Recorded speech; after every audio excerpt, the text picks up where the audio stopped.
In this video, I'm going to share with you some of the negotiation skills that you will be able to implement in your day-to-day life when you are buying a commercial property. Now, of course, you're not going to buy that every single day, but hopefully this video is going to help you to understand how these negotiations work.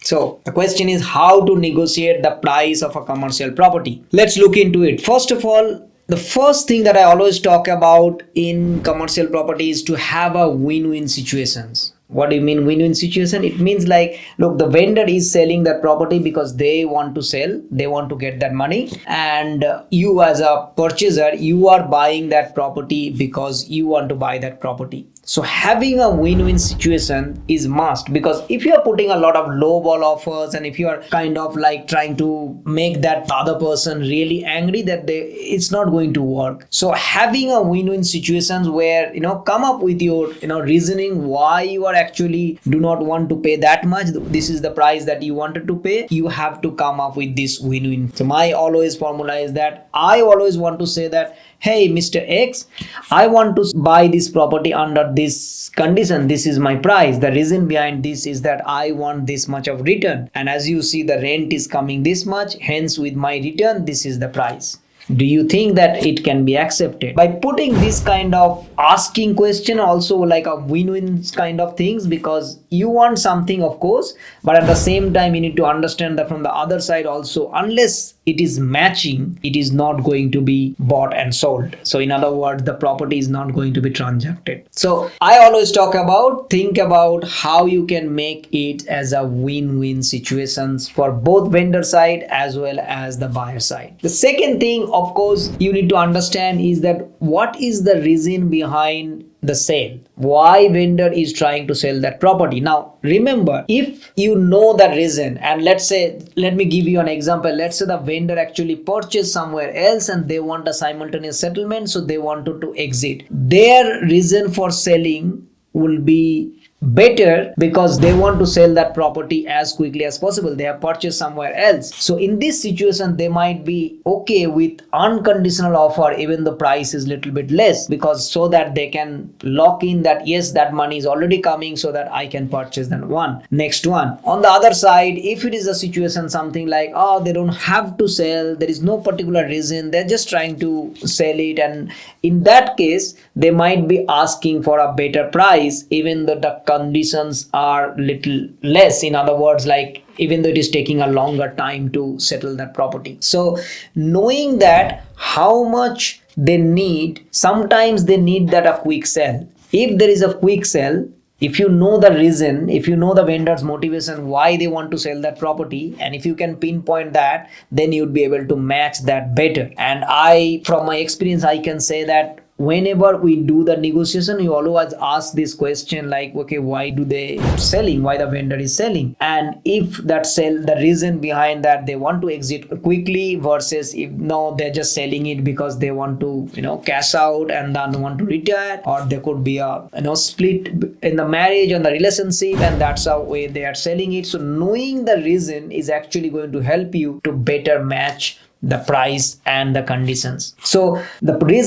vendor's reasons for selling is an important part to provide a good negotiation platform. And the third techniques that I always talk about is the price and terms. So it's not only about the price, it's also about terms. So initially when you put up an offer, you always put the negotiation table is like, okay, this is my price and these are the terms, and then later on you actually drop one or two terms. That way you make that price lucrative. Let me give you an example. Let's say if you put an offer of a $2 million with a 60 days settlement and the 30 days finance and due diligence. So this is the offer 2.5 million, and then the negotiation is going. Then all of a sudden you can say, look, I'm happy to give that same 2.5 million, but instead of 60 days settlement, now I can do this in 42 days settlement. So all of a sudden the same price, now that you have worked out your homework in terms of your loans and everything is getting in safe, you can now reduce that time frame. That way it becomes lucrative. Other things also can do that is that instead of due diligence and finance 30 days, you can reduce it to, let's say, 15 days or 21 days. So this kind of price and terms, so if you reduce the terms and make it only 1 or 2 terms, or sometimes you can say that, okay, no due diligence needed, I have already, like, assuming that you have done the due diligence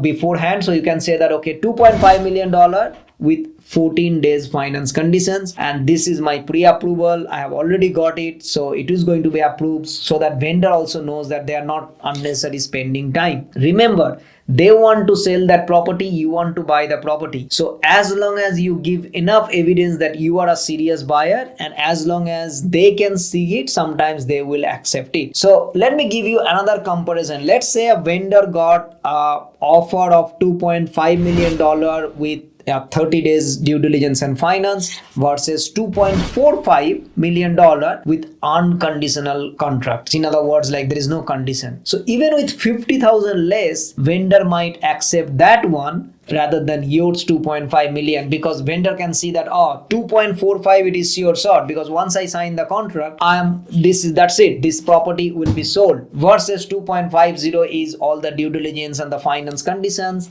and if that condition does not satisfy and after 1 month, then that property will be back in market. So sometimes if you are a cash buyer, if you have less conditions, you would be able to go in a better price. So knowing the price and terms and coming up with an option of less terms with a favorable price, you can make it. On the other side, of course, if you can't, if let's say if your finance is not approved, then you have to put that finance condition. In that case, you might have to pay a little bit more. So as you can see that the property price is not something like that.